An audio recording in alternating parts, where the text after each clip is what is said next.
मित्रों, सफल दाम्पत्य जीवन शांति का स्रोत विवाह एक पवित्र बंधन होता है जिसमें प्रेम, विश्वास, सहयोग और समर्पण की अपेक्षा होती है। जब ये स्तंभ कमजोर पड़ते हैं तब व्यक्ति भावनात्मक असंतुलन का शिकार हो सकता है। कई बार इसी असंतुलन का परिणाम होता है विवाहेतर संबंध। इस तरह के संबंधों के कारण अपराधों में बढ़ोतरी भी हो रही है।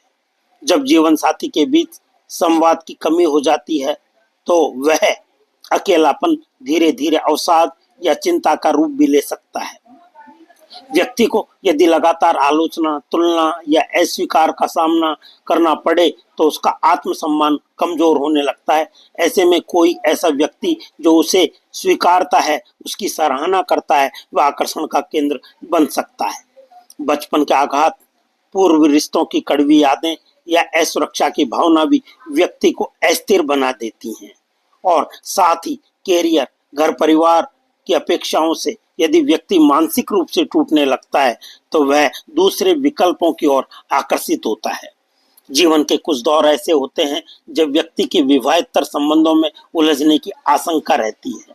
जैसे वैवाहिक जीवन के पहले 5-7 वर्षों में जब प्रेम पर धीरे धीरे जिम्मेदारियां हावी होने लगती हैं, बच्चों के जन्म के बाद महिला का पूरा ध्यान बच्चों पर होता है तो दूसरा साथी उपेक्षित महसूस कर सकता है।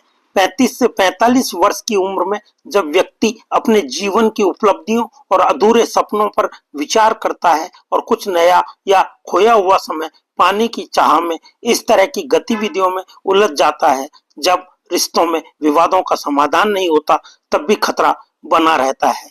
इसी तरह की गतिविधियों का मानसिक स्वास्थ्य पर गंभीर असर पड़ता है। संवाद ही हर रिश्ते की नींव है। पति पत्नी को एक दूसरे से खुलकर बात करने, मन की बात साझा करने और बिना जज किए सुनने की आदत डालनी चाहिए। एक दूसरे की इच्छाओं और भावनाओं को समझना बहुत ही जरूरी है। दोस्तों, रिश्तों को संभालें, समझें साथी की इच्छा व भावना, तभी जाकर सफल दाम्पत्य जीवन शांति का स्रोत बनता है।